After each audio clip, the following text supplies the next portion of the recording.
Hi, Mr. Tigrett. I welcome you to our studio, and frankly speaking, I can't really believe myself. I have to pinch myself to make sure that it is true, because the first time I saw pinch you... Pinch me. That won't tell me that it is real. The first time I saw you was, to be precise, on 23rd of November 1991. Swami's birthday in the Hillview Stadium. This was the day after the hospital was inaugurated, and there you were a celebrity right next to God. And I said, oh, I'm so far away, and I'll never get to see him or talk to him, and I wanted to, very much. And I had to wait for many years. So I really look forward to having a very enjoyable and as well as a rich conversation with you. I'm sure you have many things to say. We'll take it slowly in stages. And perhaps the best way is to start the standard way by my asking you to tell me a little bit about yourself, your background. And of course, that will lead on to how you came to Swami, which is the thing that everybody wants to know for a start. And then we'll take it from there. I'm sure you have many things to say, and I look forward to it. Over to you, sir. Yes, sir. Well, I'm American. Of course we know. Yes, well, I'm confused sometimes. It's been a wonderful journey here. I grew up in the South of Tennessee. My family were Scots ministers, and they came over with a guy named Daniel Boone, who in 1814 discovered the trail. Daniel Boone? Yes, they came over with him. He was Scottish. Oh, I didn't know so that. he discovered this trail over the Carolinas in the Tennessee Valley, and he brought all these people in 1814, 1815. They came over with him. And in those days, America was wild. I mean, for anyone to go out in these crazy places was something else. But people were escaping Europe and, the oppression there in so many ways. So my roots are as deep in the South as the South has existed. And it's been a wonderful experience being raised there. My family became entrepreneurs, bankers, railroad people, built one of the biggest railroads in America at the turn of the last century, 1900 actually. And my father was an inventor and then got into the oil business, and I was lucky to travel with him around the world back when the world was quite different in the 60s. I was just a young lad and spent a lot of time with him in Arabia and various countries and so forth. Learned a lot about those wonderful people and the family. So you were in Arabia as a small boy? Yes, I would go. My father and mother were divorced, and he went to England. I followed him over there, and through circumstances which Swami was so grateful to put me through, I was able to get the money I needed to start one of my businesses over there. But the family upbringing was very, very difficult. It was very strange because I would go, I'll never forget, with my nanny would take me to downtown Jackson, this little country town I'm from. Jackson, Mississippi? Jackson, Tennessee. Oh, that's Jackson, Tennessee. Jackson, Tennessee. And we would walk around when I was a small boy with my nanny, and every shopkeeper would come out and give me a quarter or give me candy or come out and shake my hand. And I couldn't understand why these people were treating me as if I was special. I'd go to school, and I lived on Tigrett Place. That's my last name, Tigrett. I went to Isaac Burton Tigrett Junior High, and every day after school, all the kids would beat me up. And I didn't know why they were doing that either. So it was totally confusing. And, of course, it was the image that one projects. The family, was very important, so the older people would come out and pretend like they adored me. The kids hated that, and, of course, would beat me up every day after school. But looking at you, how did they manage it? That was about 70 or 80 pounds ago, sir. It was a long time ago. But it was a very unusual upbringing, and one that, it's funny, Swami has taught me that, to aspire on the path, to even begin, you have to experience what he calls the 3 zeros, the loss of the 3 things that mean the most to you in this human form, the thing that keeps you from evoluting. We're here to either evolute or devolute. And of course, I was hoping to evolute if it's possible, but the 3 zeros are, you have to experience the loss of family, because attachment to family is one of the great attachments that keeps you from moving forward. The second is attachment to material goods. Many people, their material goods are the reflection of themselves, and they hoard them and use them for things that don't really make them evolute at all. And the third, the one that I had the most trouble with, is loss of reputation. And it was very much something that I was very aware of from the time I was little because of this family reputation and things like that. So it was a very troublesome... Didn't you think that was a bit unusual? Because kids don't think of these sort of things. These are highly spiritual problems. Yes, and that's, again, what led me to Swami. I've had a string of, since I was very, very young, I had 2 brothers that died when I was very young. One of them, I was 13, actually died in my arms. He was 11. And I went into trauma shock and couldn't speak for almost a year. And during that period, something happened to my psyche. Things not of my own making started coming to my consciousness.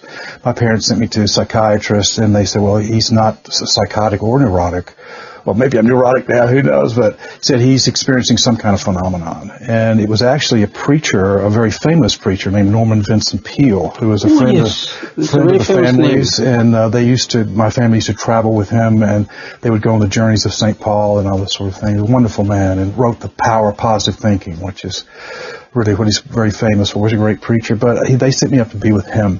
And he said, look, if you're experiencing these phenomenon that you know that there's other dimensions and other things going on, then you're going to have to spend your life defining your spirituality because you know the dynamics that are happening. How old were you at that time? 14 or 15. So he told you that young? Yes. And sort of put me on the path in a way. I started then grabbing everything I could on metaphysics or phenomenon, and if I hear a lecture was going at the University of Memphis, I'd go over there to try to see it, or because there wasn't much information, in this small southern town or even in that area. This idea of metaphysics is something that is not thought of very often. Any particular book you read at the time that you recall now?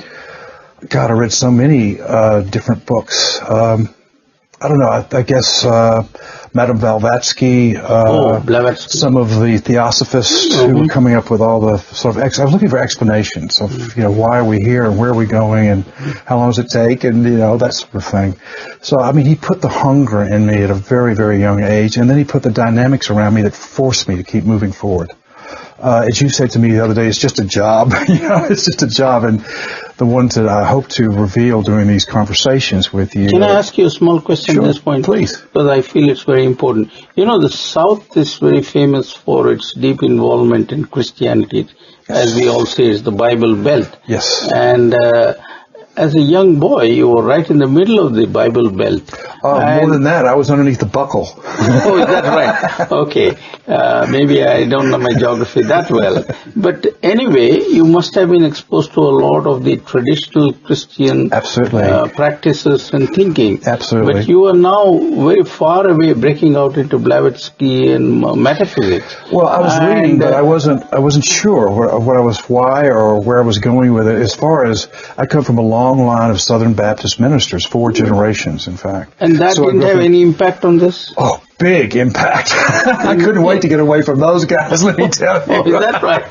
Why? No, I was sitting in church once, and I must have been maybe 13 or 14. And, of course, I went. My mother was so proud. I had a 13-year attendance pin where I went to church 3 days a week, weekends, everything. My whole family was engrossed in this really control more than anything else. Because there's a big difference between religion and spirituality, as you know. And religion is sort of, 90% of the people in my hometown go to church 2 or 3 times a week. This is where you meet your friends. And there's so many churches. There's one, in fact, Jackson is famous for having more churches per capita than any other town in America. So there's no escape. But I was sitting, I'll tell you exactly what happened. I always had doubts because they were saying, well, Jesus said this and Jesus said that. And it was always going through someone else to understand or get close to God, which is a mistake because your relationship with Him is always one-on-one. But I was sitting in church, and this preacher got up one day and started espousing how all of the Hindus in the world were going to burn in hell for eternity. And all the people of Islam were going to burn in hell for eternity. And all the Jews were going to burn in hell for eternity because Jesus said so. And I went, just something came in my head, said, he didn't say that. How can the Lamb say something like that? But I think some pope must have come up with the line to get everybody in line. But from that moment on, I turned my back on it. But you didn't share this with anybody? No.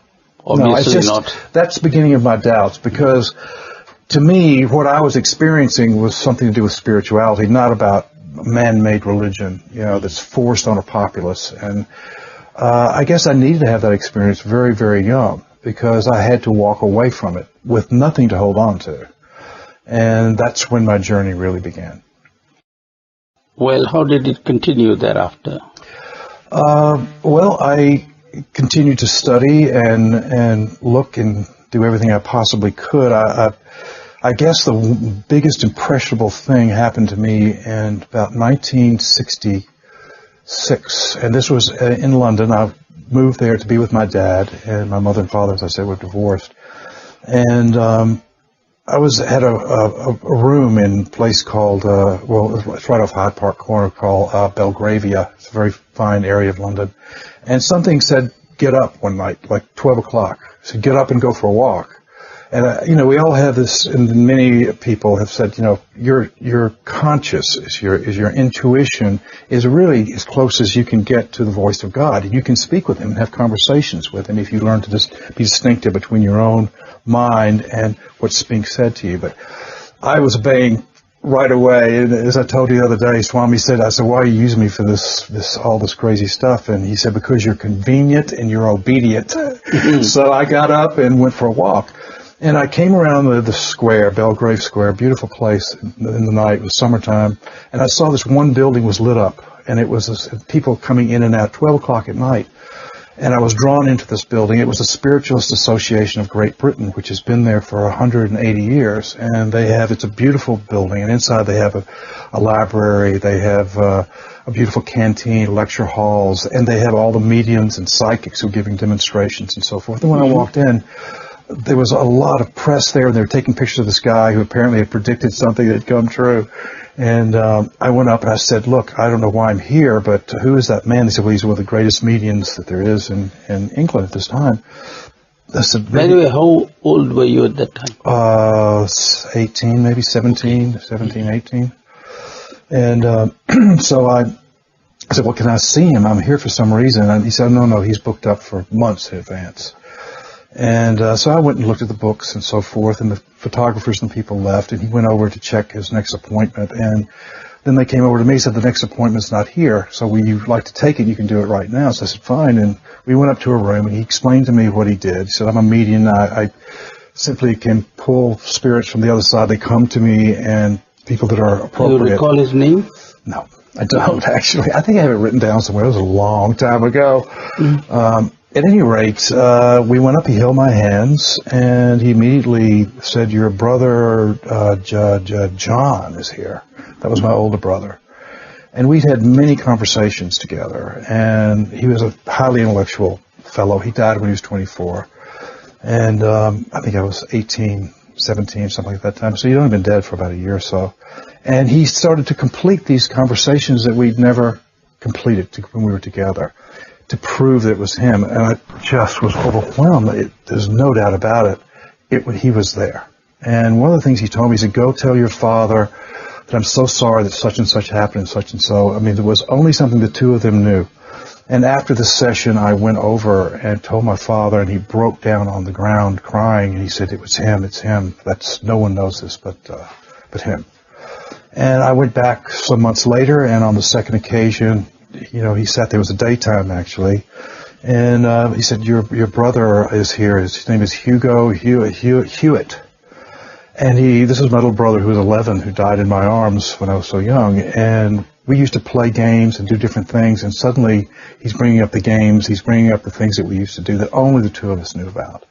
So when you experience some phenomena like that, you immediately dive in and say, my God, there's other dynamics going on that we don't know about. There is another world. There are other dimensions. People do have consciousness after death. And of course you don't understand it. There's no definition because we're not equipped to give definitions really of things like that. But immediately you dive in, and that was the beginning, really. That experience, that one experience, really started me. Because here was an organization built on this 180 years. I've been studying it and everything else. And I said, this is really legitimate. This just isn't something that's in my imagination or something. So that really started me on the path to a great degree. So after this experience with the medium where you established contact with your brothers, what's the next thing that took you further on the path? Well, it was very strange. My father wanted me to, I wanted to be next to him and so forth, and he was engaged in business at yes, he was in the oil business. They had one of the largest food companies in Britain, and he sent me up to a place as far away as I could possibly be sent called Carlisle. And they had something called Carr's Biscuits, which are these table water biscuits, which are very famous. And I was the doughboy there for a year and a half. My mother had given me up and to go to be with my dad, and I wanted to give her a present. And I was working 60-hour weeks in these Victorian factories that were as ancient as time itself.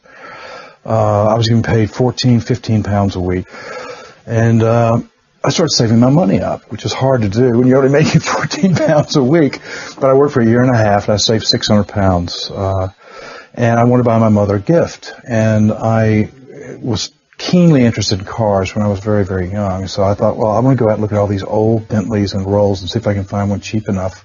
Because in those days, you could buy an old Rolls or Bentley car for £1,000, and in the late 40s, early 50s. So I went and looked, and I couldn't find one for 600 because I kept looking, but I saw all of these cars, dozens and dozens and dozens. There's one little man had a little Rolls, 1954 Silver Dawn. They only made 520 of them. And I bothered him so much. I went out so many times that finally he wanted £1,000. He said, just take it, Tigrett. And I took that car, put it on the boat to France, came over. I was in steerage, I'll never forget, with about 20 Swedes in hammocks. And took the car off the boat. I was so shy. I didn't really speak publicly, or even I couldn't sit in a room with more than two people. I was so sensitive and so shy. I didn't really start speaking until I was about 30 years old, where I was fearless. And so it was amazing. I bought that car from the guy, put it on the boat, and I took it off the boat, and a man came up to me and said, that's a 1954 Silver Dawn. This is in New York now. And I said, yes, sir. He said, they made 520 of those. I said, yes, sir. He said, I'll give you $30,000 for it. I said, you're going to give me $30,000 for this car? I just paid about $1,000 for it. So he said, yes. And I thought about all that year and a half working in the pubs and doing all for my mother's as a gift for her. And I looked at the keys and I looked at the check. I said, take the keys. So I went back, and this has to be Swami because it couldn't have been any other way. I didn't know what was going on. And I immediately checked into the Plaza Hotel, got a big suite, invited all my mates in New York over, and we had a wonderful dinner and whatever. And the next morning I woke up and I called a friend of my mother's, a guy named George Moore, who was head of Chase Bank at the time. I said, Mr. Moore, I don't understand. I bought this car for $1,000. I just sold it for $30,000. He said, well, let's get the New York Times out. We did, and we looked at all the old car section. Here were all the cars that I had seen. Every single one was selling for 30 times more in the United States than they were in Britain. And he said, you have discovered a window in a market, and you better get back over there and buy some more cars before it closes. Thank God there was no internet in those days. Anyway, I went back and I bought 6 more cars. And I put them on the boat, put an ad in the New York Times. They sold before I even got there.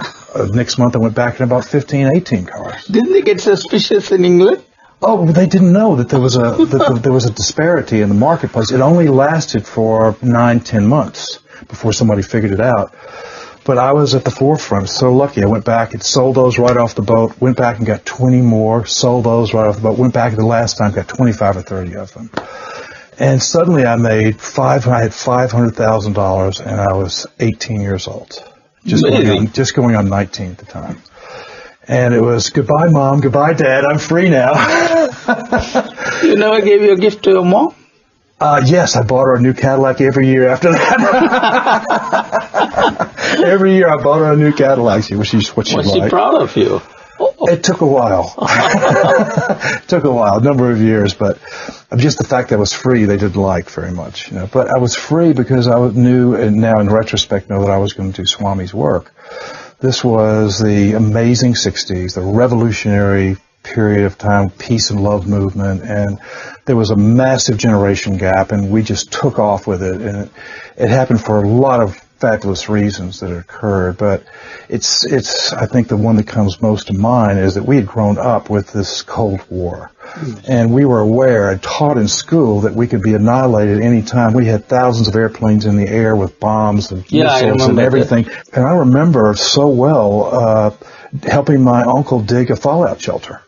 And we had silent, but what that did is, it was like, the way the world had worked is that you have to pay your dues. You know, you get into the old boy network, you know, by paying heed to whatever they say, doing whatever they wanted you to do, and then maybe when you're 40, 45, they let you in so you can torture another young man that's coming up.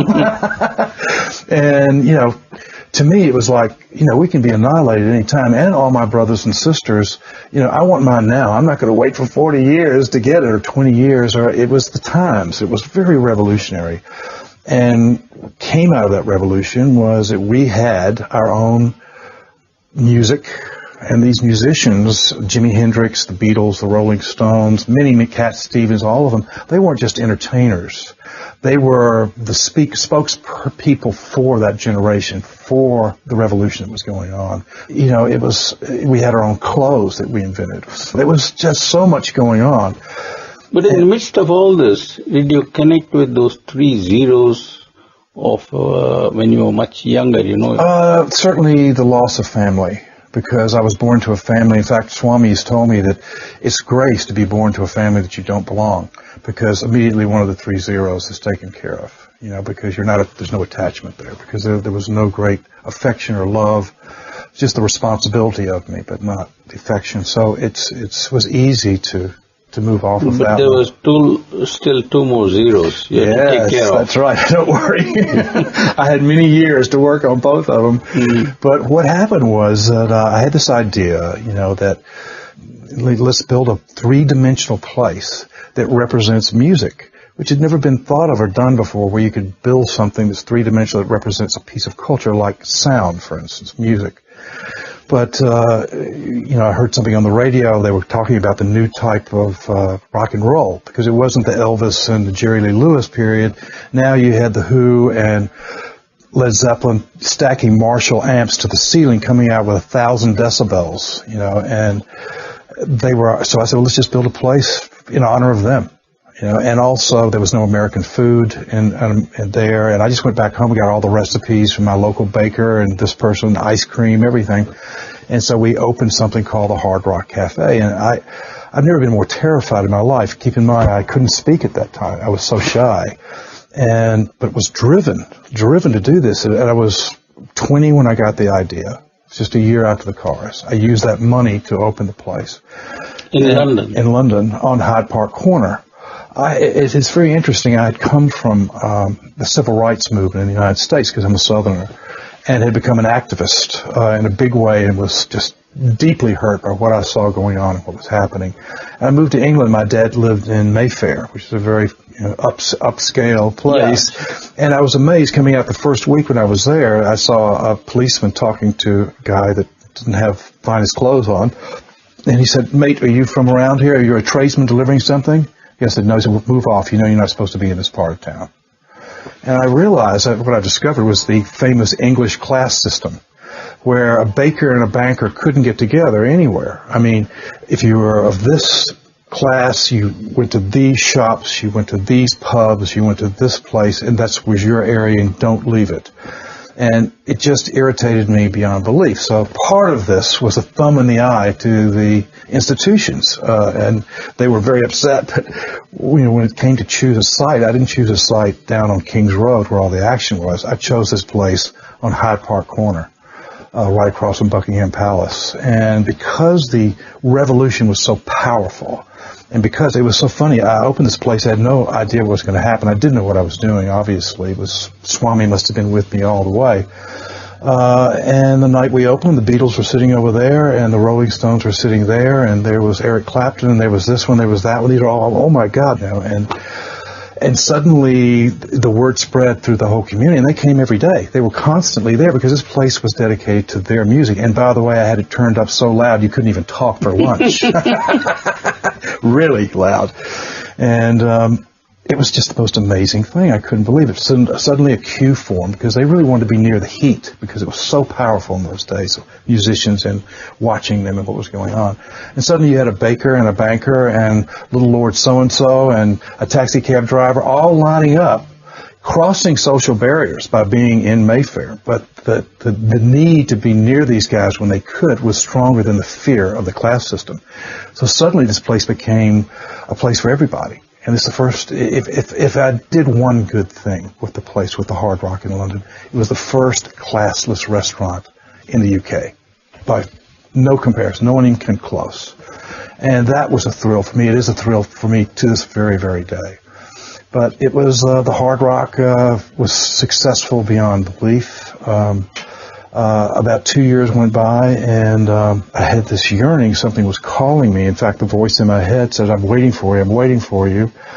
And I didn't know what it meant, and I was drawn to the East. And I came over here. I took about 6 months off at the Hard Rock, and I went to every ashram I could find. Anyone I'd read about was Aurobindo, or whether it was Ramakrishna in Calcutta, or even the Shiva Bala Yogi in Bangalore. And the year was 1974. So we are now in the 70s. Yeah, I opened the place. The Hard Rock opened June 14th, 1971. That's when it opened. Finally. And so I came over, and I was looking everywhere, and nothing struck me, and I kept looking and searching, and this voice, I'm waiting for you, which had been haunting me for some time. I didn't know if it was real, but it happened so often. And I was with a family in Delhi, and they told me about this very obscure, unknown guru at that time that was outside of Bangalore, either in Puttaparthi, the village, or at Whitefield. So I just flew down. I'll never forget, I used to wear black clothes all the time. Big shades, long hair, as I said, about 70 pounds ago. And I went to Whitefield. There was a group gathered there. I think it was a festival day, because it must have been 2,000 people, which is, in those days, was a lot of people to be there. And I just sat at the back, leaning against the wall, my shades on, my Ray-Bans. Out there used to be trees and a little walkway down at that time, and I was just sitting at the back. I wasn't even sitting down. I was leaning against the wall at the very back. And he parted the crowd, and he walked right over to me, and he said, "You've come at last. I've been waiting for you." Is that right? He said, "We are old friends." He said, "We have much work to do. You wait here. We have work to do." And he made some Vibuthi. I didn't know what it was, but I saw other people going like that, so I did. And he gave me this stuff, and the next time he talked to me was 15 years later. I waited. I came over three times a year, 4 times a year, would say a month, 2 weeks, whatever I could take away from the Hard Rock and get away, I would come over here. And in retrospect, I mean, it used to be the joke, because everybody wants the interview, the famous interview. They got to have it, and they go into conniption fits, if they don't get it. So they used to wheel me out and say, well, this guy had an interview for 8 years, 10 years, 12 years, whatever it might be. But I'm so grateful now, because I know why he did it. I just want to go back a minute to that first time when he said, I was waiting for you. Yes. What did that do to you? That was the one I knew immediately. This was my guru. You do? Of course. Immediately I knew. Who else would, the voice in my head was constantly saying, I'm waiting for you, I'm waiting for you. And then when I saw him, he said, I've been waiting for you, you've come at last. And I just knew instantly that was it. Didn't you tell him later on, I'm waiting for you? Well, I don't have to wait for him much longer, I'll tell you. He's been very strict with me because I need it, obviously. But And he kept you waiting for 15 years? 15 years, yes, sir. And it was, in retrospect, in looking at the Sai Baba experience or being with a master or whatever, it was absolutely perfect, because after the first couple of visits, the need for an interview left, because I realized he didn't even look at me for 15 years. He didn't even look at me. And in those early days here in Puttaparthi, when it was hot like this, there'd be 20 men on the men's side and 20 people on the women's side. They'd all get 3-4 interviews each over a period of time. Never looked at me. But what it allowed me to do was, instead of being preoccupied with him and looking for his attention and looking for all I could do was read the books. So for 15 years, I read everything that he wrote, and I studied it, and I became a much better person if I hadn't have done it. Whether you were here or back in London? Yes, I would read here. Because there were so many books even then, because of course everything he said has been written down by everybody, including starting with Kasturi and all those things. So there's a lot of reading including the books authored by him? Oh yes, absolutely, everything. And I used to get the newspaper every month and go through it. It was fantastic. The newspaper, they transplant from here. You know, Sanatan Sab. Exactly. That was my big, exciting piece of mail every month, you know, to get one of those. So it was an amazing journey. For 15 years I studied and really got to know him and got to know the world that I was about to step off into. One question. While you were there back in the Hard Rock Cafe, yes, sir, reading about Swami and his writings and about him and so on and so forth, you were in a business that was very much a part of the material world. Yes. Did you feel any kind of contradictions, or there were two different persons? One who was managing the cafe and looking after the nitty-gritty, and the other side was, cut off from it into the metaphysical world. Well, what I learned and what I did is... You follow what I'm trying to say? Yes, of course. Because I couldn't distinguish between the two worlds. I can't to this very day distinguish between the two worlds. Work is worship. Meeting people was a joy. Serving them was a joy. It just was like food for me, especially my staff. They were so beautiful. They were so fantastic. And I had been here one visit, and I think it was my first visit to Puttaparthi, and I was in the old canteen. And I love the food in the old canteen. And then I was about to come out, and I saw they had little wooden slats about this with expressions of Sai Baba. And there was one that said, "Love all, serve all." And that hit me to the core of my being. And I said, of course you can combine the material world with the spiritual world. I mean, people think, oh, I go to church on Sunday, I'm very spiritual. It's not something you do on a Saturday or Sunday. It's every waking moment. And that's something that I knew inherently. So obviously, if I'm involved with this world, I have to put my spirituality in it too. And so this became a vehicle for me. Love all, serve all.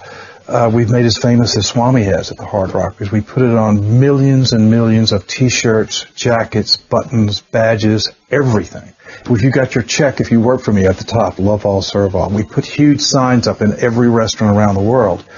And it became... And you had many restaurants? Yes, I was lucky to open a number of Hard Rocks. But I took this message with me, and I used to literally have what I call family meetings with all my staff, and I was the youngest person there most of the time, and talk about metaphysics, tell them they were all divine beings. I mean, one of the things I learned really quickly as time went on was there's two types of people that come to work for you. Those have been loved, and those have been unloved. And this is because most of them, it was their first or second job, maybe, and I knew they weren't going to be with me very long. But I put them together, the loved and the unloved ones, and help them to get over so many things that parents have taught them. One of them is bigotry. You can become a bigot when you're 5 years old. Your parents hook you into it. You don't know why you have these feelings. Oh, I don't like this type of person or this type of people or whatever it might be. And of course, my business, the restaurant business, is a potpourri of every background that there is. So it gave me an opportunity, and I learned these things because I had so many kids, and they were all looking to me for guidance. And I was so young, I just had to look to the inner voice, see what I was supposed to do, and then follow that to the end of the earth. As Swami said, I'm very obedient, which I'm proud of now. And my parents, I wasn't very obedient, but I learned from my true mother and father how to be obedient. So it was a marvelous opportunity for me to touch many, many lives, particularly the ones that were immediately with me and the kids that were there, because they were the ones that were making success out of it. They loved it. Flowers started growing. I mean, the kids that had been mistreated, they had a new family, and it was the Hard Rock family. And so the values you put into it, and the kids were running towards this image, Hard Rock and everything, but totally open. I thought, well, if I give them something to reflect a message, that this business means something more than just music or food or anything else. By any chance, did you put a picture of Swami there? Of course. After my first visit to Swami, I put up a picture there, and I put up Ganeshas, and I put up everything I get my hands on. Did people ask you why? Of course, and I tell them, that's my guru. He's a divine master. He's in India, and you should go see him. Want a book? And I did, the little red books. I handed them out, thousands of them. Thousands. All the Sai Babas. It made an impact? Of course. Many, many people have come back to me because the system of running a business where you worship the people that work for you. I mean, being a manager doesn't mean you have power over other people. people in the West got this mistaken in many other places. When being a manager, that means that you have the ability to serve those people. And that's why you're given the power, to serve the ones immediately at your feet. And I learned that, the hard way, and I learned it, and because I hadn't had any training, Sai Baba, I was a fresh palate. So whatever he put on the palate, I followed. And this whole system of adoring the people that work with you became the most important thing for me. Did you at any point feel any kind of doubt? Because, there are times when things don't go right and you begin to wonder whether the formula, quote unquote, that you're following is really the correct formula, or whether it has led you up on the wrong path. I ask this because, people trust God and they say, oh God, you let me down. People say, I trusted Swami. Now see, he has put me in a mess, quote unquote. This is the sort of reactions people have. You had come here and then you saw Swami and he spoke to you only once and you kept coming again and again and you were very obedient. But you must have had ups and downs. How did you keep your faith in the midst of all that? I'll tell you that those early years, because I needed this love from Swami, and I needed something like the Hard Rock to mature me and bring me out and bring my talents out, which is surface, period. There weren't many problems at the beginning. It's only when I dove a little deeper, because Swami, of course, he loves taking your faith away. It's part of the evolution process with him. He'll take it away, you give it back. He'll take it away, you give it back. I mean, it's been, in retrospect, perfect. Everything has been perfect that he does, of course. So you did have your moments of ups and downs with your faith?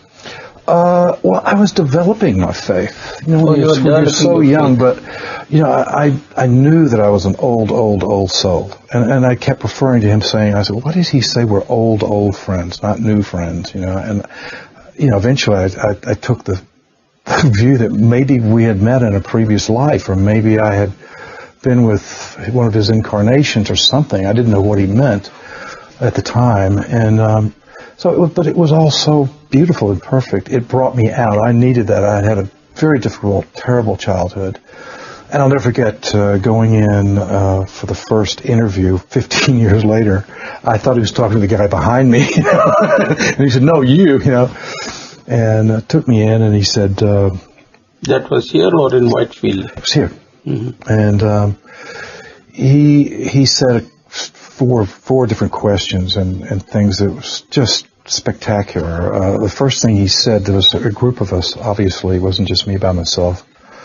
And he asked a question. He said, he talked to me, he said, where is God? I looked at him terrified and said, oh, God is in my heart. He said, no. He said, it's like, just like that. It scared me to death. It was the first time I heard his voice, which is, except for singing and giving speeches and things, especially talking directly to me, although he'd been talking to me here, which I found much later. And he said, no. He said, it's like a fish swimming through water. The water's above the fish, around the fish, below the fish, and inside the fish. He said, you are a fish swimming through God. He is around you, inside of you, below you, everywhere. And of course, it just blew my mind, because to think of me and the atmosphere between you and me, for instance, and all of this, anywhere there's an electron, there's God. And it was just came so clear. It's like something I already knew, but was being reminded of. And that was the first question. And then he said, and I'd been looking, desperately for all these years for some confirmation that I was doing the right thing with the Hard Rock bringing spirituality in. I certainly had certain doubts that maybe I shouldn't, or maybe it was offensive to him. They used his expressions and put them on all those items and things. So I was looking for some sort of confirmation. And the second thing he said was, how do you get to God? Looking right at me. And I was so terrified I didn't say anything. So he went around the room, how do you get to God? And everybody, nothing. And he looked at me with that wonderful smile. And he said, love all, serve all. And I knew I was in the right place.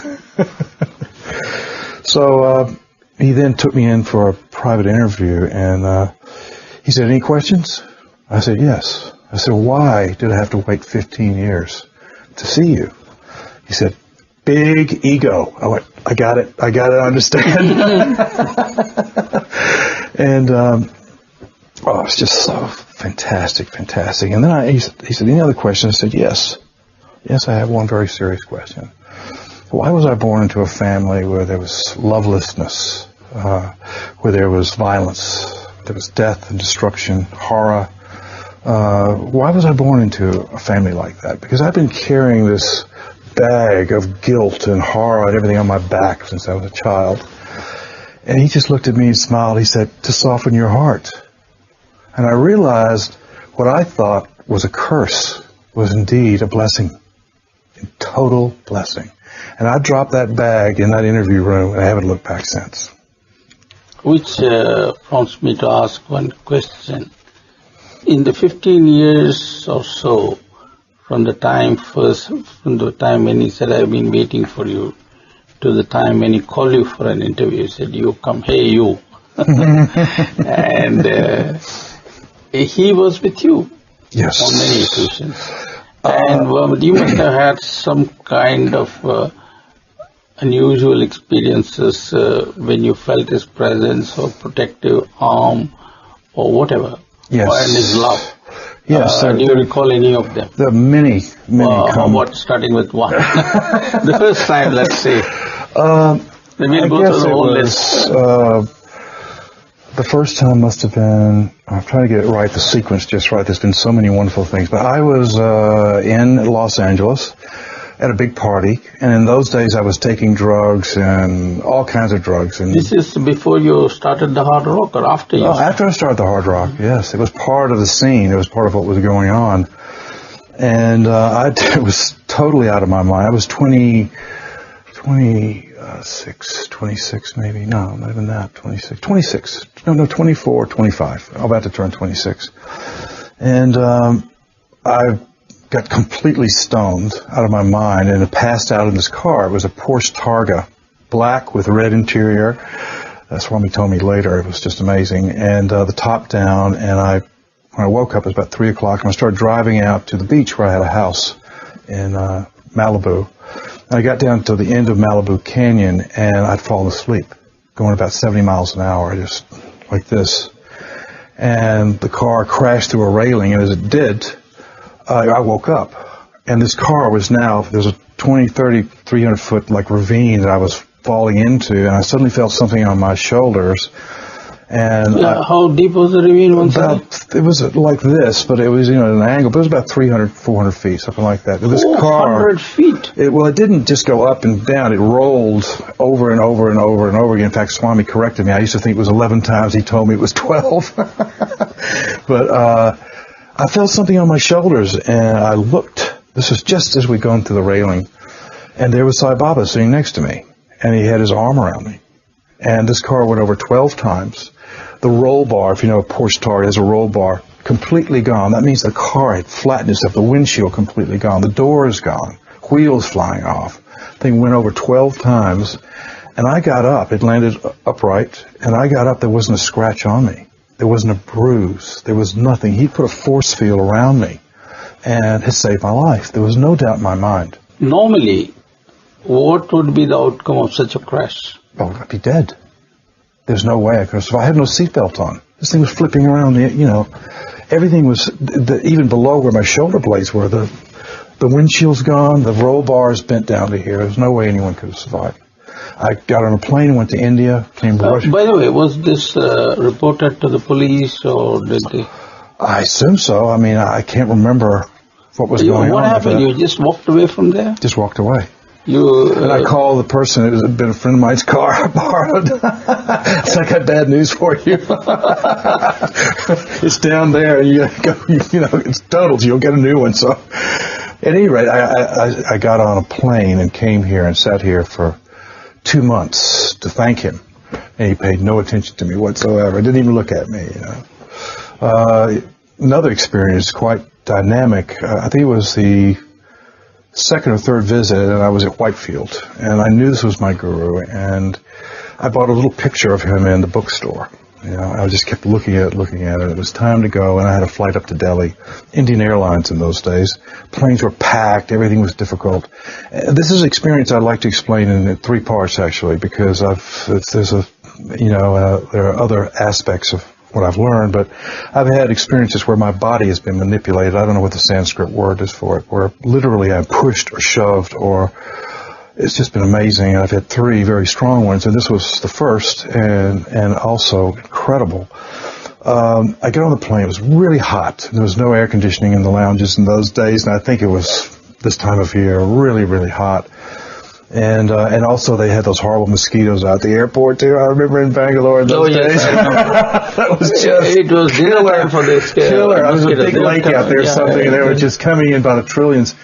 But I got on the plane, and it's very difficult, and the heat and everything else. And I looked down the plane, and I got to my row. It was row 11. I'll never forget. And 3 empty seats.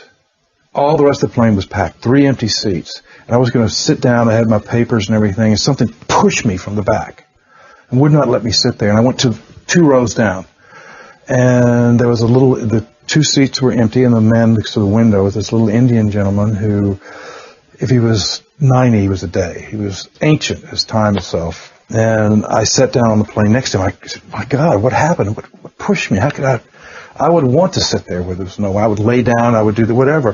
What pushed me? Well, I don't understand. I sat there, and I was so confused. I pulled out a picture of Sai Baba, the one I bought at the bookstore. I was looking at it.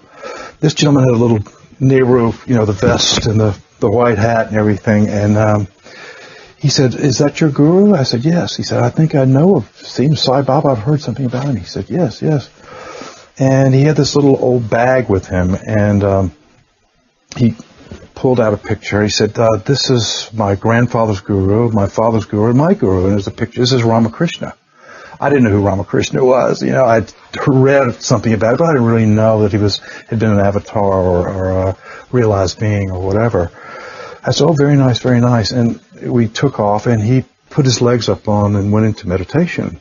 And I just, let him be. I put a pad like the one I have here on the seat between us. And he came out of meditation just as we reached 30,000 feet. And he said, "I've been told to give you a present." And I said, "Oh, thank you." And I didn't understand what he was saying. He grabbed a box out of this bag, and it was a silver box about 4 inches square. Ancient, beat up, everything. And he was prying it open, and I was going to reach over and help. He finally got it open. And there was silk inside. It obviously had been open in a long time. The silk, as he opened it, one sheath after another, the silk just disintegrated. It was so old. He finally got down to this gray ash, and he said, "This is Vibuthi that was blessed by Ramakrishna.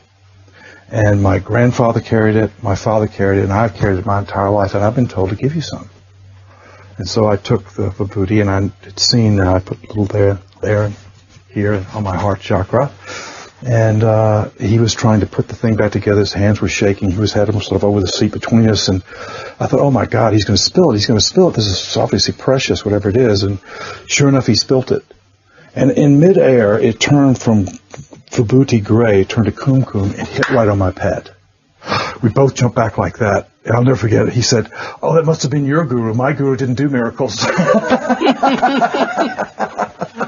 But that was, you can imagine, I went, did this happen? Is this real? I mean, now I'm seeing the juxtaposition of things changing in a big way, besides the pushing on the back and this whole thing. And it may have been Sai Baba for all I know, but it's just... By the way, we have a film where, he's twirling his hands and Vibuthi comes out. Yeah. And the middle of that, it becomes kumkum and turmeric.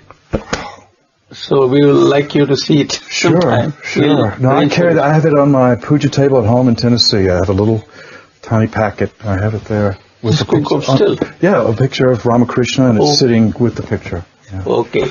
That's very nice. So that was a pretty wonderful So you're experience. pushed there to get that blessing. Yes, absolutely. That's just amazing. And when that man said to me, "That was not my guru, it was your guru. Mine didn't do miracles," I knew he was with me. I said, "Of course he's with me. All that I've read, he's got to be true." So that was a really rich, amazing moment in doing that period of history, too.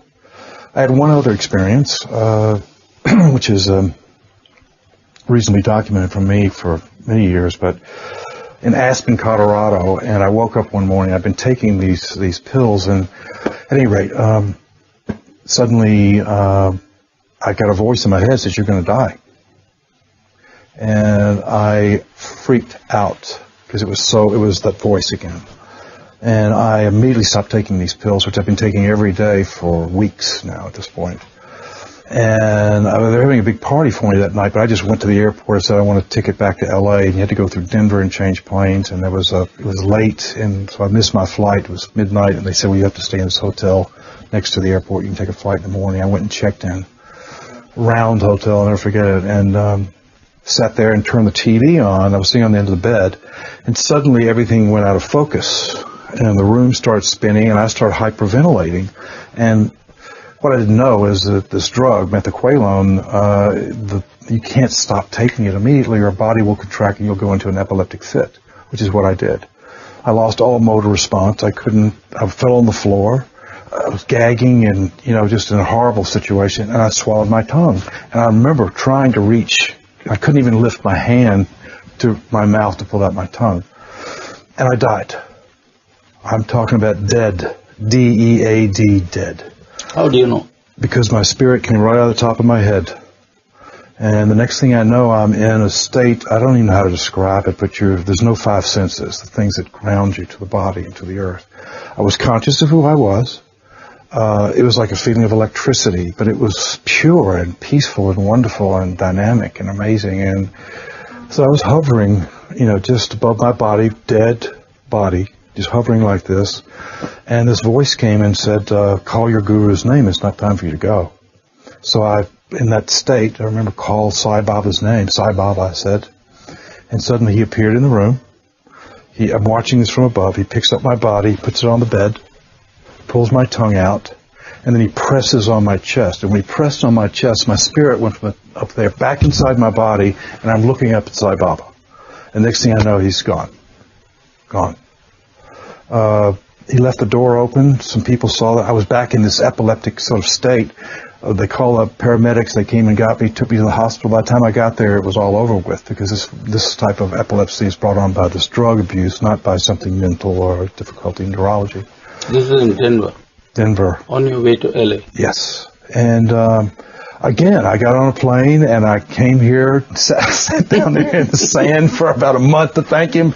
No attention, nothing, not even anything, So, you have things like that happen to you. And I don't care what state of understanding or not understanding, which is what we all suffer from all the time, you have to dive deep. You have these experiences.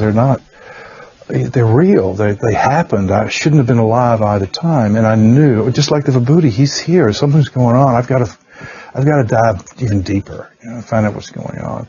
It's so interesting because many years later, he never said anything to me, even after he took me in and we started speaking all the time. And did he at any point of time make a reference to these two incidents? Yes, absolutely. Thank you for reminding me, my head is, as you can see, is full of all kinds of wonderful things.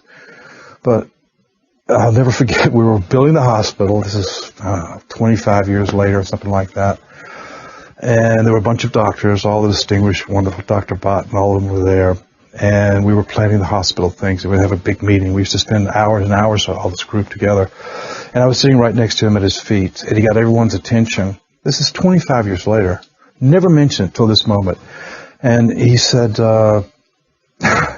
gentlemen, and everybody turned around, or he said something, everybody got his attention. He said, Tigrett, I saved your life 2 times, didn't I? And I said, yes, Swami, you did. Everybody thought a little bit of this. And then he leaned down and whispered in my ear, and many other times, too. And we both laughed. No one heard that part. So, it's just miraculous, the whole thing. How do you feel? We'll take a break. We just got started. I want to get back to the entire hospital story. Oh, yes, for sure. So because, that's a very important part of the whole thing. And so, thank you very much. I would like to speak now about the hospital. Swami's Hospital, the super specialty hospital in particular. And let me again begin at the beginning. When did you first hear about it, and how did you get involved? Well, I think you have to sort of go back, as we spoke earlier about the hard rock and how I took many of Sai Baba's values and expressions and sort of balanced my business with spirituality and positive thinking along with hard work and a work ethic and so forth. And I had all these marvelous young people there. And from the very beginning, I got up, I guess probably maybe after the first year, I started saying, well, you know, if we hit the big time, and I had no idea that it was going to go all over the world, I would just, if that one restaurant would work, I said, if it's ever sold or anything is ever done, there's a transition, I will take 50% of whatever the value of that transition is, and we'll give it to some charity or some, you know, worthy cause. And I said, we'll even decide together, if you like, you know. And I said that for years, you know, and that was my intention, and that's what I wanted to do. And that's what you told your staff. Yes, yes. And did they agree? Oh, yes. It was it just seemed like it was correct. I mean, I think God and man are 50-50 partners, and I've always believed that. And it was, you know, many, many years later, and it came into a situation. We'd gone public on the London Stock Exchange and also the New York American Stock Exchange. And the company was doing high flying, and it was the biggest brand anyone had ever seen. There were lines in Tokyo, which I opened, there were lines around the block. As this music became so popular around the world, it spread around the world. I just followed it with the hard rock, which became that image of the music for the kids and the culture. So then suddenly these men approached me and said, we really want to buy this thing. And I really prayed to Swami at that time, you know, is this the correct time? I didn't know what the right time was. And of course this is a major situation in my life. And I think after a week or so, I sort of it was okay, the go-ahead sign, and I went ahead. This is how many years after you started your first restaurant? 18 years. 18 years. 18 years, exactly. And at that time, how many branches did you have? We had about 6 or 7 open, another 6 or 7 in construction, maybe a total with deals, probably about 15 that I had organized to either start construction or it was in the middle of construction. We had Tokyo was open, we had Reykjavik, Iceland, Stockholm, New York, Cancun, Mexico, Washington, D.C. So we were sort of spread far and wide, you know, where we were operating. And everybody wanted one in their town. So it was a good time to sell because I really didn't sell. Usually when you sell a business, you know, you do it times the income, like 5 times earnings or 10 times earnings. But because this was a brand that the whole world had grappling for, we got 35 times earnings, which is very, very unusual and pretty wonderful. And they were buying the brand is what they wanted. And the company that actually bought the Hard Rock went out and opened 135 more over the next 10 years. So there's 148 of them, I think, total now in 60 countries. Oh, they are there even now? Yes, yes. They're all over the Middle East. They're in every major city in Asia. And in fact, they just opened one in Bombay. Is that right? They flew me over for the opening, as a matter of fact. So, you know, it's now come to India. I never, you know, one of the wildest things was coming down here to this ashram and seeing some guy walk in with a Hard Rock Cafe t-shirt on. You know, like there's no way to if I can't get away from it here, there's no way of getting away from it. So I had this very good fortune, and I came here and, I wanted to ask Swami, what should we do? I've got this money now, and we've created this foundation, the Rama Foundation. No, did you tell Swami you were selling it, or you just sold it? You know, I got the message pretty clear that it was okay. And now in retrospect, it was exactly perfect. So, I mean, even though I had some doubts, but I believe in my intuition. Let me put it this way, your inner Swami told you to go ahead. Exactly. You know, when you get that signal, I've followed it my whole life, you know, and it's never let me down. So I came over here and, met with, first of all, some of the Sai group that, you know, run the Sai organization. I said, look, I have this money and I want to approach Swami. I want to make sure it's okay. I didn't want to be Sai offensive. Group where, here or in America? In America, the American group, because I wanted to make sure I wasn't doing something, you know, just completely off the wall. And it was a most amazing experience.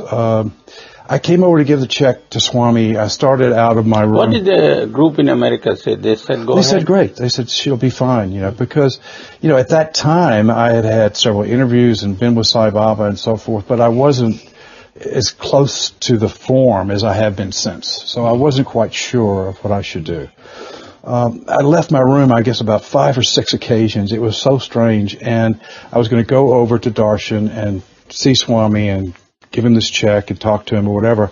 But I couldn't leave. I couldn't leave the hallway where I was. And I went back and sat down on my bed. I tried again that afternoon. I went the next morning. I couldn't go. There was something wrong with the way I was giving it, was what came through. And I sort of took stock at that point. And I said, well, this can be a very egocentric thing. You're a big guy. You go in and give a lot of money. It's so easy to do. People do it when they have money all the time. Makes them feel good. There's something you're not doing right. That's what came through.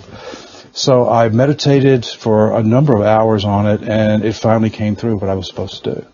And that was, I didn't give it from me to Swami. I gave it from all the people that would like to have given it, but can't afford to. And when I took that attitude, I was giving it for them, on behalf of them, and not knowing what it was going to go towards or anything else. Of course, it's so wonderful what happened, but then he allowed me, I guess I came in and I had the right frame of mind, and I told him that I had this cash, and he said, we're going to build a hospital. And I said, fantastic. That was when you first knew about it? Yes, absolutely. He told me in the interview, he said, we're going to build a hospital. Just for the record, was it before he made the announcement or after he made the... Before? Yes, okay. Before. And, it was amazing, because I thought, well, I've done my duty. I've given the check. Now I can leave. And he says, no. No, wait a minute. You're jumping steps. Sure. He said, we are going to build a hospital. Yes. What happened? Did he accept your check? Yes, he accepted the check, and then he told me we're going to build a hospital. He told me what we're going to do with it, because I had no idea it was going to go to the trust or was going to do this. And he told me that he wants to build a hospital like education. He had created institutions that gave free, learning, and he wanted to do the same thing with medicine.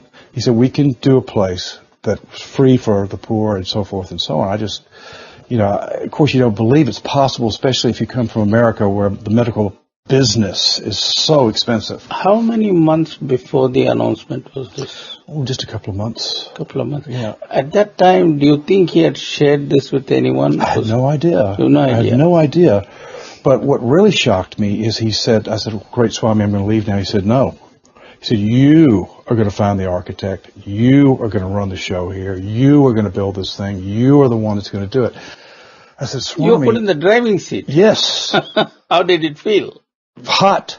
Did you say, Swami, I don't have a driver's license? No, I said, Swami, you've got an army of people. All your beautiful Indian devotees, General so-and-so and Colonel this and all these big guys who built everything for him up to now. Everything was built by them. And he said, no. They're not going to build this. You're going to build it. I said, but Swami, I'll have to take them on. So, because I'm a warrior. I'm an old warrior. I wouldn't have gotten this far in life if I wasn't. And can be ferocious. He used to call me his tiger. Oh, he used to call me his tiger. I mean, he set me loose on those guys. It was amazing. It was quite an experience. And we'll talk more about that. But, it was wild. But it was so very, very interesting, because he, when I gave the check and when I said, okay, I'll try to help with the hospital, I wasn't quite sure what he meant by all that. I said, but Swami, one thing is very important to me. I want to make sure this money is given anonymously, that no one knows, because my daughter is going to come down here, and it could be, I'm used to all this attention, but, it might be reflective on her, and I don't want people to think, oh, that's that rich guy's daughter, and, all the things go wrong from that point. And I said, I really want to give this anonymously. He didn't say anything. I walked out, and he immediately walked out with a check. Tigrett just gave me this money. It's the first thing he did. Tigrett just gave me this. So what can you do? So it was hilarious. So I got organized. I got a crew organized, and I said, Swami, there's no architect. He said, I will bring him to you. What do you mean by crew organized? Where did you do it? How did you do it? I had to get I had all my crew for my businesses, so I had to get good accountants. I had to get great people to put into a little pool in the U.S. and in England, so that they could follow through with a lot of things we want to do. I asked Swami, I said, look, one of the biggest hospital corporation in America, in fact, that's the name of it, Hospital Corp of America, is in Nashville, Tennessee, and I know the owners very well. They're friends of the family. They're the top builders and designers of hospitals. He said, yes, you use them. And so I went over to WHO in America and met with the chairman, and he was a family friend. And I said, we want to build this hospital out in the middle of the desert, and we don't have an architect yet, but I want you guys to design all the medical aspects because that's what you do for a living. So they agreed to do it, and we agreed a price. They didn't ask you why on earth are you doing it there? I just wanted the money, of course. Well, of course they asked me. No, the WHO has nothing to do with money. Oh, yes, it does. It's a public company. It's a public U.S. company, absolutely. Which one? The World Health Organization. It's called the Hospital Corp of America. Okay. Because I was confusing with the one in Geneva. In fact, that's part of the story, and I must got a little confused with it. But yeah, Hospital Corp of America in Nashville, biggest they've opened hundreds and hundreds and hundreds of hospitals. So I had them involved, and I also, Swami said, go to the World Health Organization. In Geneva? Yeah, he said go there, and so I was a trustee of the Cathedral of St. John the Divine in New York City, a trustee and regent, and I was on the committee that ran the cathedral, which is this very outreaching, multicultural, multi-religious, beautiful, one of the most beautiful experiments I've ever seen in my life. And Dean Morton, who's the dean of the cathedral, knew all the guys at the World Health Organization, so I immediately got an appointment with the head of the World Health Organization and his committee that run the whole show. And I went over to Geneva. It was a Japanese fellow, as a matter of fact. And, I told him, I said, look, this is what we're going to do, and this is what we want to do. And he said, this is impossible. You'll never do this. We've tried this model for years. And they brought out pictures of their failures that they had done in third world countries out in the middle of nowhere, and it's either the equipment just gets soiled because of the dust and this, and it's just constant replacing, and then they don't have enough money, or this happens. But they had tried to do a model like this, and they had photographs of their failures, big, huge ones, and they brought them in one after another. You can't do it, you can't do it, you can't do it. Well, there's one chair empty, and I'm just listening to these guys go through. You don't waste your money. It'll never happen. It can't happen. We've tried this model so many times. You didn't try to rebut them or... No, I was just listening. I was taking it all in. I was like, I knew that Swami could do whatever he wanted to do, but, these guys were flat. No. And there was one empty chair in this group, and this guy was late. And he came in, and he was a Sikh, Mr. Singh. And he sat down and asked his brother sitting next to him, what's this man want to do? He said, he wants to build a hospital out in the middle of India in the desert and so forth and so on.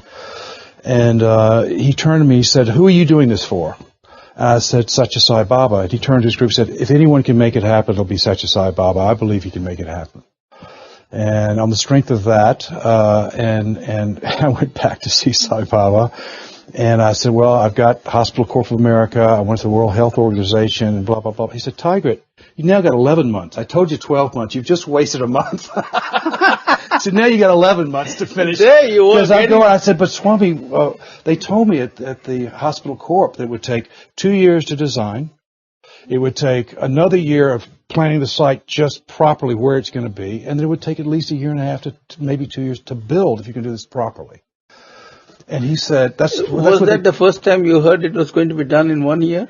Oh, no. He had said, when he made the announcement it would open a year from now, I went and got all the info from the pros. Oh, you mean you heard the announcement in the birthday? Yes. The birthday celebration, he announced it. So you got the bad news. So I brought the bad news to Swami, and he said, you've got 11 months left. Don't listen to those fellows go.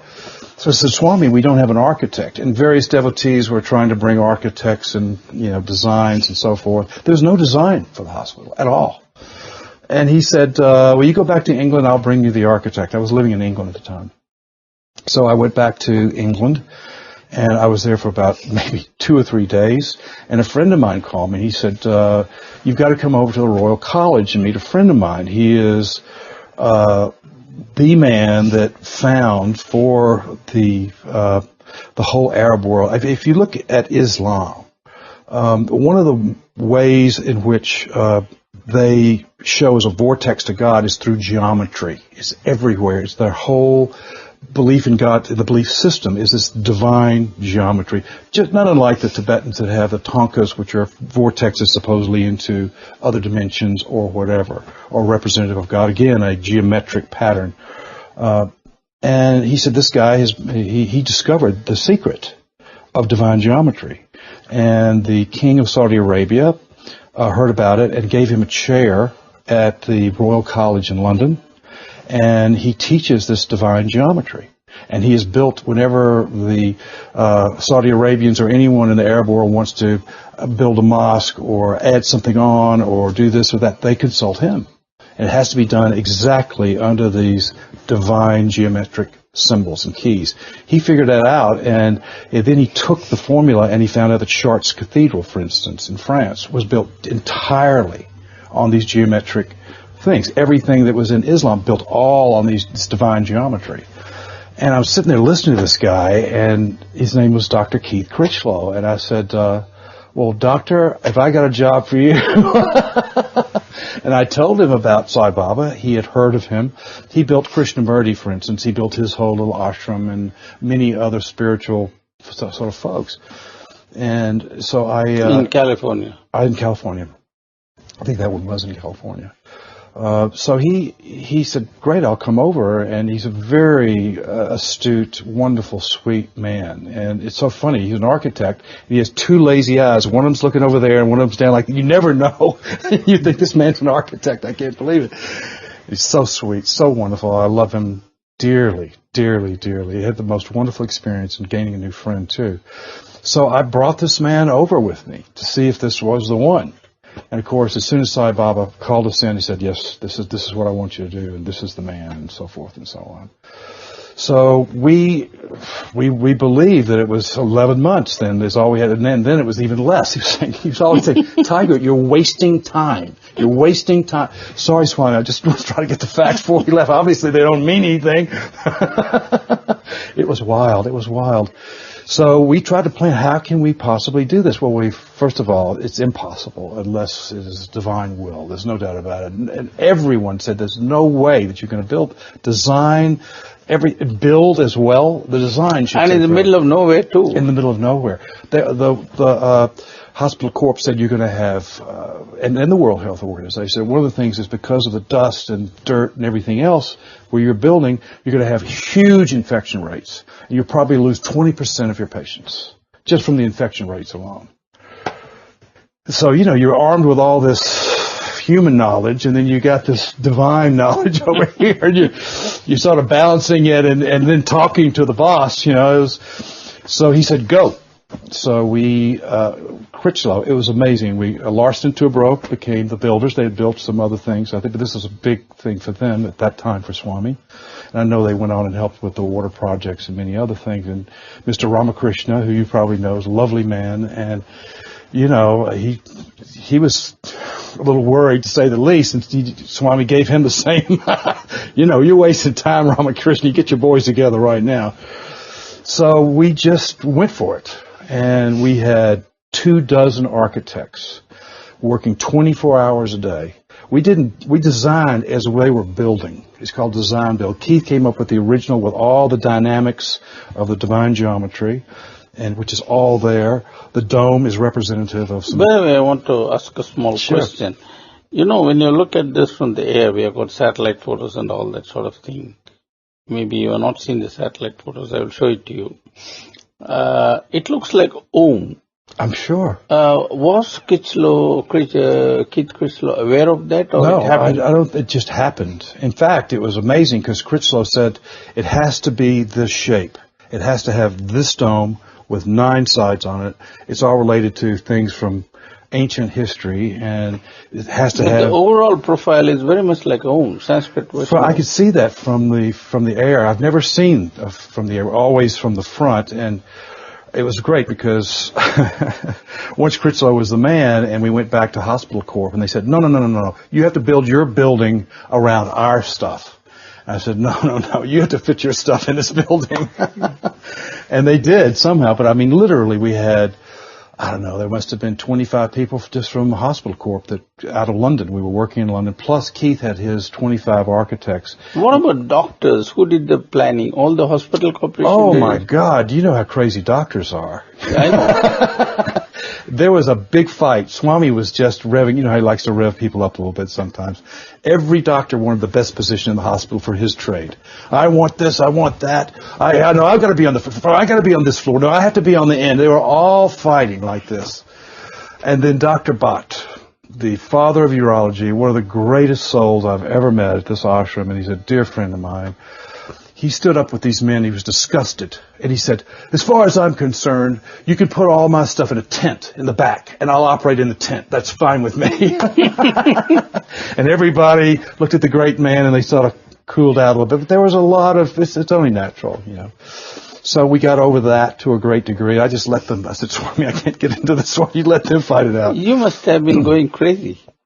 Well, I had so many people at me, you know, wanting, needing this, that, everything else, plus all the builders. Where were you at that time, most of the time? I was coming back and forth between England, where the architects work. We were 2 days ahead of the building. In other words, we would get the building plans down to the last screw 2 days before the building was about to go forward the next 2 days. So we build. We didn't design it and then build it. We designed it. We got the shape and everything, and then we designed the interior and the rooms as we went along 2 days ahead of the crew. They had 2,000 men on this job, 24 hours a day, lights at night, big bright lights, dangerous situation. Not one person was hurt. The whole of construction, and they were literally working like maniacs. I don't know why no one got hurt, but no one got hurt. And it was it was an extraordinary time. I'll never forget one time. I don't know if you've ever been bawled out by Sai Baba, but it is a frightening situation when he gets mad and jumps on you, you know. Have I not? Oh, I bet you have. It is terrifying. It is. It was so funny. We were all at the Punachandra Hall. They used to have a big boardroom, and that's where we'd all meet with the doctors and the architects and everyone else. And I was literally going back to London, back here, back and forth. Got to spend an awful lot of time with Sai Baba, which was so delightful and wonderful, hours and hours and hours a day. Again, he's picking the colors. He's picking the tile. He says, no, not this, no, that.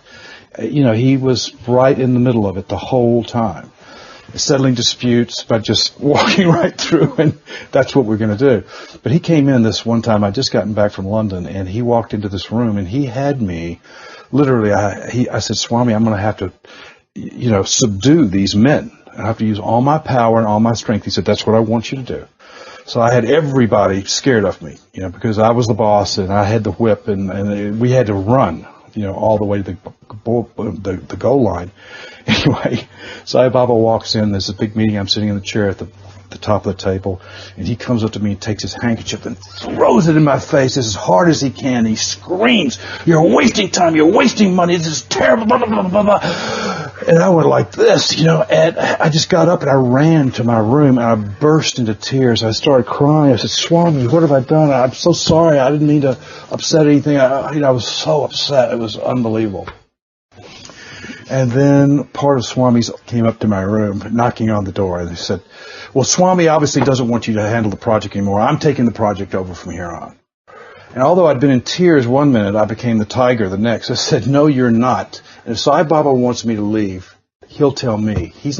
My relationship is with him, not through you. And of course, there was no, Sai Baba called me in the next day, you know, privately. And I thought, oh my God, this is it. I'm going to be fried. And he said, Tigrett, Sai Baba, always the same vibration, never angry, acting. He said, do you think these men would do what I said if I went, oh, please, would you please do that? They would never do anything. He said, everything's okay. And it was, you know, he wiped that slate clean. He said, now let's get to work. And, of course, it was just a miracle in itself. And I'll never forget it as long as I live. You know, they were... But you must have been biting nails to the last minute. The last second. We were there. I was with the crew the night before. The prime minister's coming in and all these dignitaries and all these people. And we were just putting the marble into the big dome room, which is where most of it was going to happen that next day. Literally up until 30 minutes before the prime minister arrived. We've just pretty Did you tell him, wait, I got the flooring ready? I mean, we just got the last piece of marble in and cleaned it all up. You can come now. Just as he walked. It was insane. And of course, they had an operation. He said, well, it'll take place at such and such a time, and as soon as it's dedicated. So the doctors were freaking out. I mean, we had one operating theater up and going, with the equipment and everything. But it was so dirty, and they were so scared that whoever got operated on would die. In fact, there were many conversations that because of where we were, indeed, the World Health Organization was right. We're going to have and Hospital Corp as well said you're going to have a high rate of death. They were here at the time? Yes, Hospital Corp people were here. I'll never forget. This is a little personal aside. He had all the people that Hospital Corp had here, and he had Critchlow and all his people were here, and they went for a big interview, and he called me. He always likes to say, sit in the back, Tiger, sit in the back. I was sitting in the back, and he was just showering love on them like it was unbelievable, just amazing. And he was giving them all gifts. After the event. This is halfway through the whole thing, and he was meeting the guys that were working so hard. And it struck me because I have such a soft heart underneath this exterior. I started crying. I was so thrilled that he was giving them this and telling them personal things and helping them. They were just like, I started crying, and I'll never forget. He says, "Look, everybody, bliss droppings."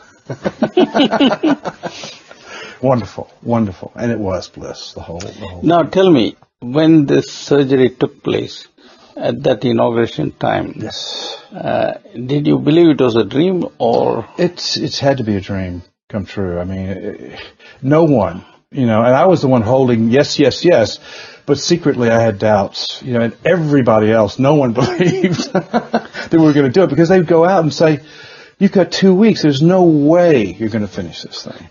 Were there anybody from the hospital corporation who was present at that time? Yes, yes. What did they say after all this? They were amazed. They were first amazed that we could design, build a hospital. It's never been done before. This was very meticulous. The equipment, the lines, the gases, all these things. And plus, every different trade there has different requirements, and it takes a long time and discussions with the doctors and this and that. We just all went for it. And it happened, and it really surprised all of us, including myself, that we could actually, with His grace only, pull it off. And of course, now in retrospect, about 500,000 people have come through that hospital. I keep telling people I'm trying to buy my way into heaven, But the amazing thing is a death rate, which should be much, much higher, is minuscule. Minuscule. 1%, 1.5%, something like that, which no one believed was possible out here in this place. And of course, with Swami going into the hospital so much and putting his divine vibration in everything, it's got to be the reason for it. And I was in there the other day. It's now been almost 15 years. And I'd actually forgotten that I had anything to do with the hospital for years. I just forgot it. I went on and doing my trade, because you don't really, when you're doing something for Sai Baba like that, you don't really think you are doing anything except what you're told to do. You don't have any feeling of possession of the job. It was a whole host of us. I was just happened to be the ringleader. But it happened, and it worked. And I was out there the other day, and it was packed with sick people. I felt so good.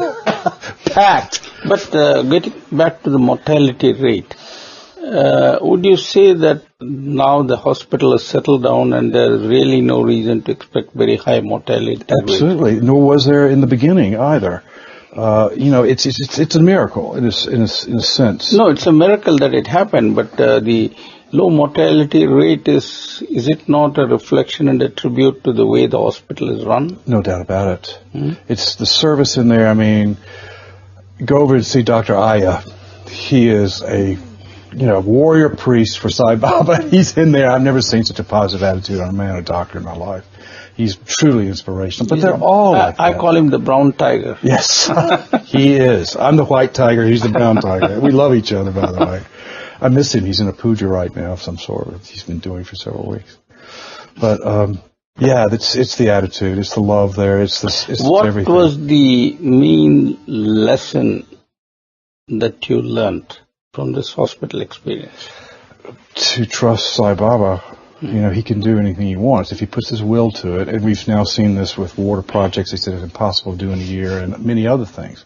He does put a tight time restraint. He does not waste a moment. Do you read any meaning into the fact that he called you to get involved? I have no and not idea. some exobiology? I have no idea. I do feel this, and I know that it is a tremendous honor for me to play this small role in doing the hospital. Sign of grace? Definitely. Definitely. Why would he choose me, you know? If there is any one lesson that this hospital has taught you, what is that? Service brings you to God without a doubt, and the divinity you see now, and I see it in everyone. I mean, it's taken me some years of my youth, but I see God in everyone. It's a thrill. It's an honor for anyone to even approach me and talk to me. You know, I feel humbled by everything I see around me, and I've learned that from Sai Baba. In the hospital, you just walk through there, and everybody is doing it with the spirit of service. If you walk through the hospital now, which you have done very recently, what's the thing that strikes you about it? Well, it looks like it just opened. You know, everything's working brilliantly. You know, they're now redoing things like the canteen and some other things, and I'm going, my God, has it been that long? And I'd forgotten, you know, it never crossed my mind that it was my hospital or I had anything to do with it. If I had that attitude, I don't think Swami would have ever chosen me. You must have seen hospitals all over the world, yes, in England and in America. If I ask you to compare and contrast, how would you do it? There's no way, because it's a business in America. It's a money-making business. That's why you have Hospital Corp of America as a public company that builds hospitals for profit and runs them for profit.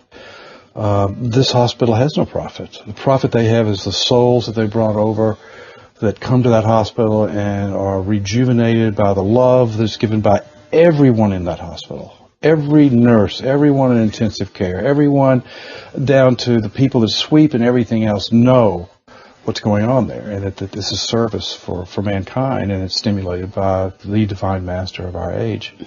Clearly, the hospitals elsewhere in America, for example, people are nice and all that. So how is that different from love that you see here? Well, you know, they're nice because it's easier to be nice than to be, you know, upset with things. But the medical profession in America, like the legal profession, is totally out of control. People do things, they even become doctors of certain trades because they can make more money every year. I mean, the doctors make a fortune in America, so they become deluded by what they're doing. And that's just patient number 6. You know, it's not that person's name or that person's name. And they're very impersonal to the general population. You know, if you have a lot of money, you can have someone rub your hand all day while you're there. You know, but it's just totally different. There's no comparison anywhere on this planet. And believe me, I have, through this process, I was lucky enough to go to lots of places and see how, and it was so obvious from the moment that it opened what was going to happen there. Under Swami's guidance. And just, I was lucky enough to be with him several times over the months after it opened. And he would take me, we'd walk through, and just, it was magic. It was absolute magic. And he was, of course, endowing it with his vibration and many other things that we probably don't know about. But it was a spectacular experience. I do remember one thing that had to do with the hospital, and it had been open for 3 or 4 months. And I was sitting there, and Darshan and Sai Baba came and said, we're going to go for a ride. So we got in his car, we drove out to the hospital, and we went into the front door to the big dome. And there wasn't, although there's some very interesting filigree now that wasn't there then, there were just 9 blank sides. And he says, Tigrett, tell me what you think. He said, I'm going to, this big side of the dome here on this, I'm going to paint Krishna. And then on this panel, I thought I'd paint Jesus Christ. And over here, I thought I'd do Rama, and right next to him, I thought I'd put your picture up there. Swami, please, no, I mean, this is ridiculous. Don't embarrass me. Please, these are all gods. And he said, so are you. We got in the car, and we went back. Of course, he never painted a picture up there. He was just making a point, which I never forgot. Never forgot. But it is really, probably in my life, of all the wonderful things I've been lucky enough to do, this was the biggest shot of grace I've ever had, or could dream of having, to do something for him like that. Can we talk a little bit about healthcare? Sure. Let me start with this question. Apart from providing, top-class medical aid to poor people free of charge, Is there any lesson that this hospital has for humanity, in your opinion? I go back to Mr. Singh, who, from the world... The man in World Health Organization. Yes, who said, if there's anyone that can do this, it's Sai Baba. One of the things that they talked about at that meeting was that I think there's one doctor in Andhra Pradesh, one doctor for every 50,000 people at this time. And mostly it was just local witchcraft medicine or witch doctor or roots or, all the old ancient stuff. And that was all that they'd ever had. It's all they've ever known in these villagers. And one of the things they said that they'd had in their model that failed is that this was so modern and so foreign to them that they wouldn't come. A lot of them were scared to come. And I think that Sai bridged that gap, because of their faith and trust in him. They came into something they've never seen before. They got health care they've never even knew existed. They'd never seen any of these type of things before. And it's only because of his love and their love for him that they get over these fears and they come in.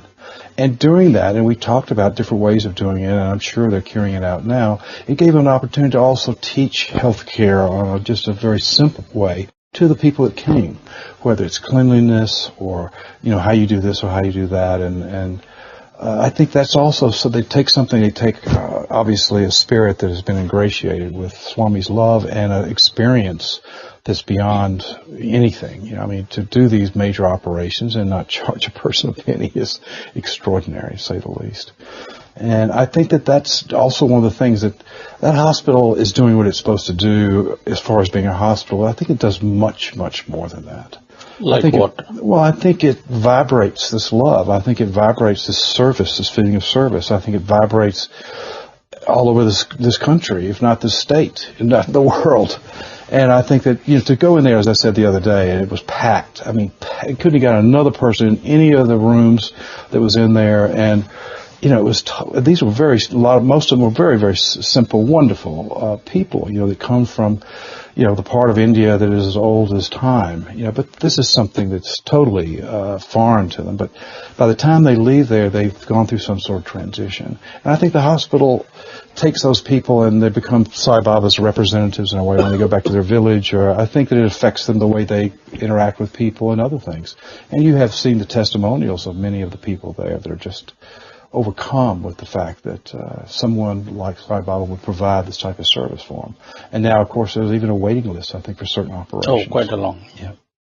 Which prompts me to ask this question. There is a crying need for medical care, advanced and elementary, all over the world. In Africa, Latin America, many parts of Asia, even in America. Why is this experiment not being replicated? If it can be done here, why not elsewhere? Because you need Sai Baba to make it work. But Sai Baba is not just the form, that's what you tell me. That's correct. Why doesn't the invisible Sai Baba work elsewhere? I think if Sai Baba wanted it to happen, it would happen. But I think that again... Is it Sai Baba who doesn't want it to happen, or the people? I don't think they're prepared. I think this is a model to show people it can work, and hopefully in the future, in fact, I must get it from you. The World Health Organization came down here 2 years after the hospital was open. I think Mitch Krukov was here and some of the people from Duke. And they wrote a paper after they left. They wrote a paper saying this is an impossibility that has happened. And I'll get the paper for you. In fact, I would like to see that. One of the doctors showed me in America, not Critchlow, but Krukov showed me that they had made this amazing thing, that this miracle had occurred as far as they were concerned.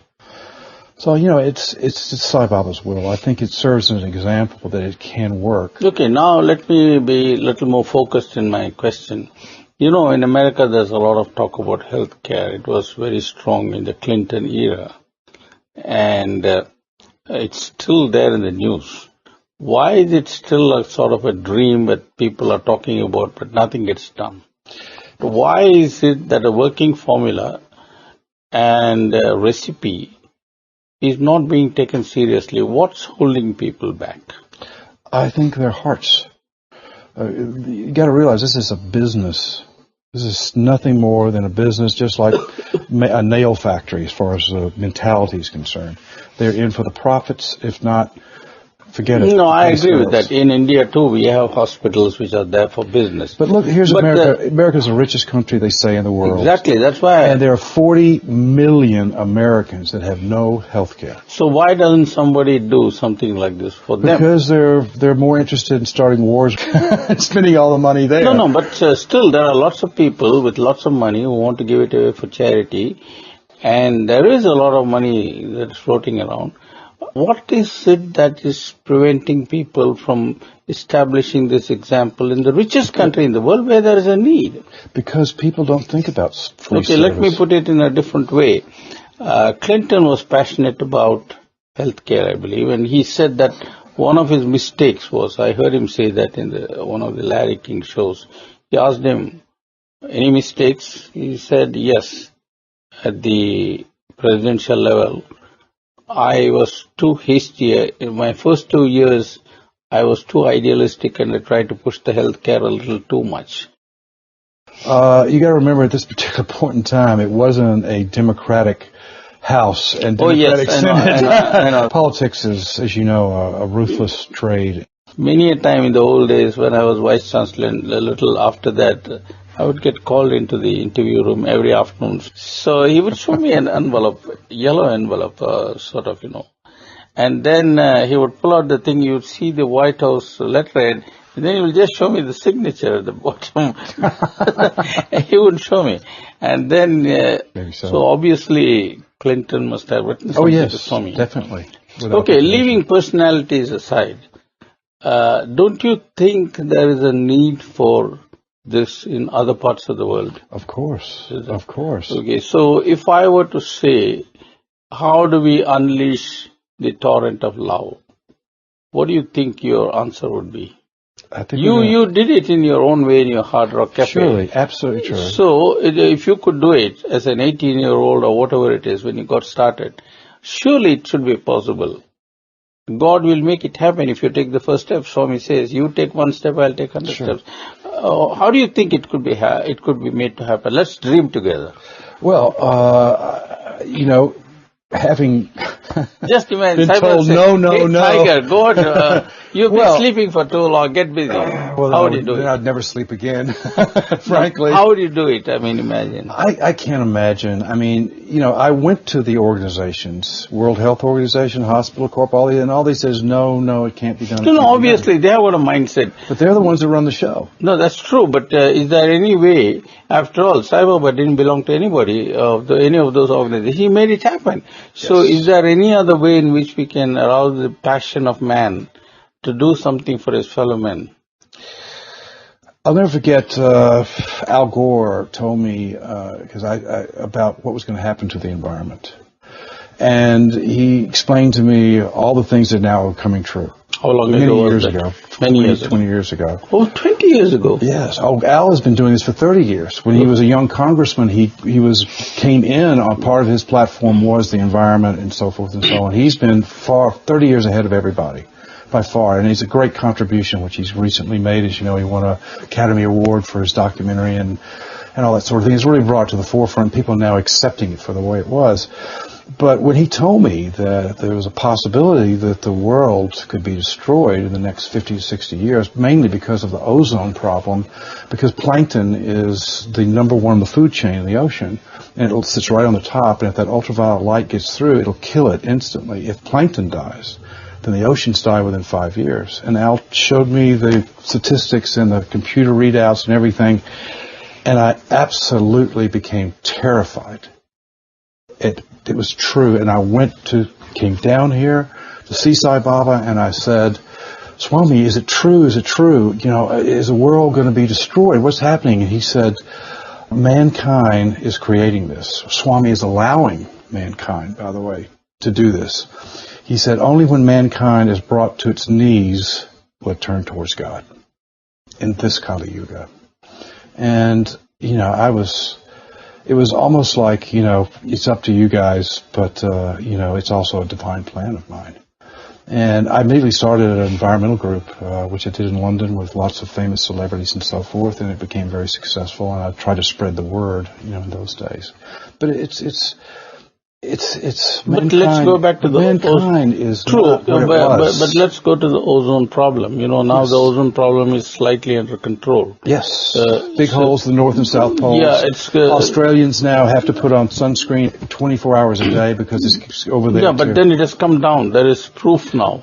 People have realized now you have these air conditioners and refrigerators. I don't think it's under control, not for the statistics that I've seen. In fact, in Al's film, one of the things he talks about is the fact that everything's out of control because you have. No, that's as far as the carbon dioxide is concerned, not as far as CFC is concerned. Well, I think that they're selling more refrigerators in China than they've ever sold before. And these emerging nations, who want to have all these things that are dangerous for the environment, what do you say to them? You can't have that. You can't have refrigerators.